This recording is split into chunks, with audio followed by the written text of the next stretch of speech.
Alright, so aiming. So typically a lot of players, first we're going to start off with finding sense, because I know a lot of players struggle to do that, especially when you're new to a lot of FPS game like Valorant, John, and CSGO. So typically what I do, I find like a clear wall where I have enough space to move around, and I shoot a dot at it, and first typically start off slow, right, left to right, and then I'll start speeding it up, trying to keep my crosshair as close as the dot as possible.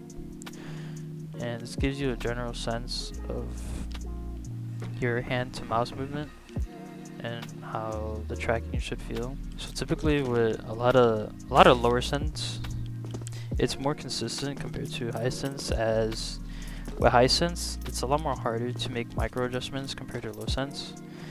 And it's just a thing to keep in mind if you want to try out low sense and high sense. Low sense is where it's a lot better.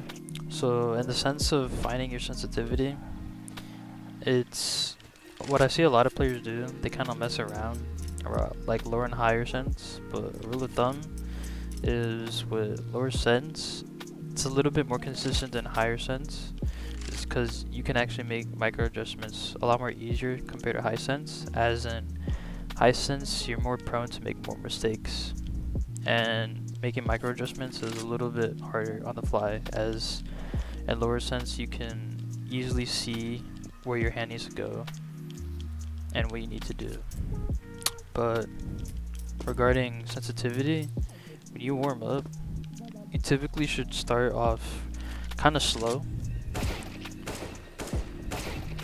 kind of like decreasing the tempo compared to where you're just flicking just from target to target. Because typically what I see a lot of beginners do when they warm up is they try to flick a lot and thinking that it's going to better their aim, and in that case it's really not, because what you're kind of doing is developing that inconsistent habit of either under flicking or over flicking on your target. And so that's why it's best to start off slow. There's a common expression in the military where slow is fast and fast is slow, and this gives you a better sense of how you want to develop your muscle memory and how your muscles work generally. Because like you can kind of relate it back to how you weight lift and how you warm up. You casually start off like, you know, warming up your hands, or like in weightlifting, warming up, and then you get into your working set, you start lifting heavy. So it's kind of the same concept, where you kind of have to like start off slow and then gradually pick up the tempo, and then you can start like flicking all crazy whenever you want. And so as you're warming up, you typically, what I see a lot of players do when they warm up is same concept as like they flick a lot, and it's something you don't really want to do. You kind of want to like glide your mouse from one target to another, like onto your mouse pad. So like try to keep your mouse on the mouse pad while lifting it, because what I see a lot of players do is they lift their mouse off their mouse pad a lot, and so it kind of makes them more focused on a specific area of the mouse pad, when they're kind of losing out on that potential where they can like use the entire mouse pad to their access, and they can like have a full range of motion from flicking to different targets instead of like a general area. So say if like a person uses like the center of their mouse pad, they can flick to these 3 targets comfortably compared to the rest of the targets. Like say if a person who uses their mouse pad fully, they can flick from not just these 3 targets, so say this, this, and this, but the rest of the targets surrounding these, the middle targets. So here, here, here, and here. So it gives you more potential where you want to flick, or where you want to track your enemies. And it kind of gives you a better sense of where your crosshairs are going to be and how you want to align yourself.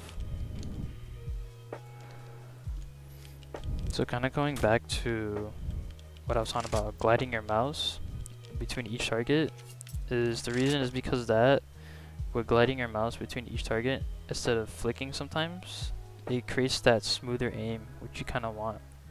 Because what smooth aim, what it really does, it helps you develop a more consistent and accurate tracking ability between each target.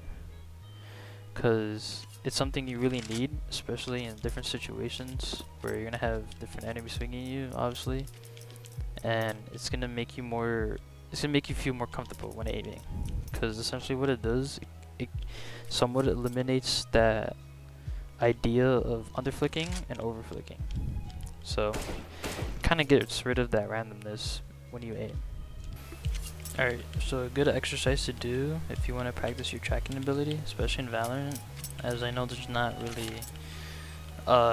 like any training maps other than like probably DM you can do in, because like in DM there's a lot of players moving around. So typically what I would do if I was playing Val and I wanted to train my tracking is I would go in DM, and instead of like shooting like the players and actually going for kills, I would try to track their heads. Or if that's hard enough, I would just track their general body and kind of just give myself and my hand a good idea of like what tracking should feel like on like the specific sense I'm working on. So as an idea on the range for Valorant, I would pick like one target and just try to like AD around it. Not shooting it, but just like moving around it, see how you like allocate your crosshair. And then from there, I would like shoot it, go to a different bot, track it for like 5-10 seconds, shoot it, and then go to the next spot, and then just keep repeating it. And so it kind of gives your hand like a better idea of how you should be tracking, and kind of like a tip is when you're doing this, like I know a lot of players, what they do is when they're tracking, they typically lift their mouse off their mouse pad to compensate for the lack of like their range of motion in their hand, because like obviously like your wrist has like limited mobility from like deviation and eversion, and so a lot of players, they use their wrist a lot more than their entire arm. So when you're tracking, try to use your entire arm compared to your entire wrist. And so think about it that way. So like I know a lot of players don't really think about it, but when you're aiming, try to aim with your entire arm instead of your wrist. So it makes you more able to track more better, and obviously less pain in your wrist.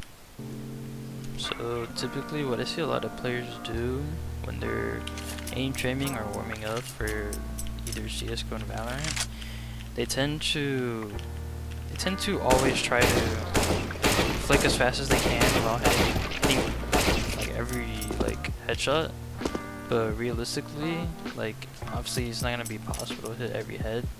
So a really good tip to take into consideration is to like let your brain naturally fix those errors. If you say, for example, I missed like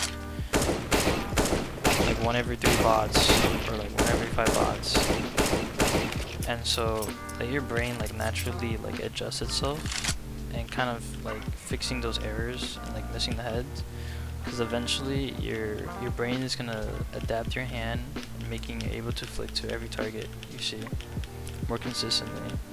So you kind of have to have faith, not faith, but like more as trust in your ability for your brain to like automatically correct those decisions for you.